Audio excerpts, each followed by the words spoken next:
नमस्कार शेतकरी बांधवांनो, सर्वप्रथम आजच्या आपल्या या व्हिडिओमध्ये मी आपला कृषी मित्र निलेश आपलं सर्वांचं सहर्ष स्वागत करतो। निश्चितच तुम्ही पाठीमागे बघताय किंवा सुरुवातीचा थंबनेल पण बघितला असेल की रिकटिंग खत व्यवस्थापन जे शेवंतीचं रिकटिंग केलंय तुम्ही पाठीमागे बघताय आणि सरी पण चढवलेली आहे। ते कशा पद्धतीने चढवणं गरजेचं आहे, कुठले खत व्यवस्थापन केलंय ते आजच्या व्हिडिओच्या माध्यमातून एक छोट्याशा वेळामध्ये समजून घेऊ। त्याने निश्चितच मित्रांनो हा व्हिडिओ तुम्ही संपूर्णपणे शेवटपर्यंत पहा आणि समजून घ्या। अजूनपर्यंत आपल्या चॅनलला फॉलो नसेल केलं तर करून ठेवा, व्हिडिओला लाईक करा, शेअर करा आणि आपल्या शेतकरी बांधवांना पाठवा। मित्रांनो, ही जे शेवंती खत व्यवस्थापन दिसते, जे रिकटिंग खत व्यवस्थापन आहे, हे करत असताना जी खत मात्रा आहे,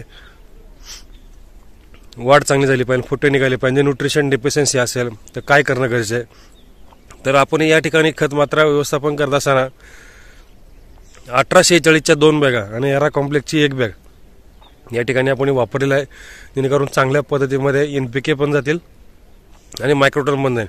बाकीचे न्यूट्रिशन आपण ड्रिपच्या माध्यमातून किंवा फवारीच्या माध्यमातून देत असतो, त्यामुळे आपण या दोनच गोष्टी या ठिकाणी ठेवल्या। टाकत असताना हे जे मधील अंतर आहे या अंतरामध्ये टाकलेलं आहे आणि त्याची भर या बाजूने आणि त्या बाजूने लागली गेली आहे। तर या पद्धतीमध्ये या ठिकाणी आपण जे खत मात्रा व्यवस्थापन आहे ते केलंय।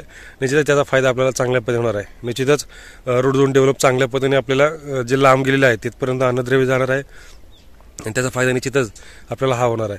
त्यामुळे हेच 2 फक्त या ठिकाणी मी टाकलेलं आहे स्वतः, तर तुम्ही पण तेच टाका की जेणेकरून आपल्याला चांगल्या पद्धतीने त्याचा फायदा मिळेल। निश्चितच ही माहिती आवडली असेल तर व्हिडिओला लाईक करा, शेअर करा, शेतकरी बांधवांना पाठवा आणि हो, अजूनपर्यंत आपल्या चॅनलला फॉलो नसेल केलं तर करून ठेवा। धन्यवाद।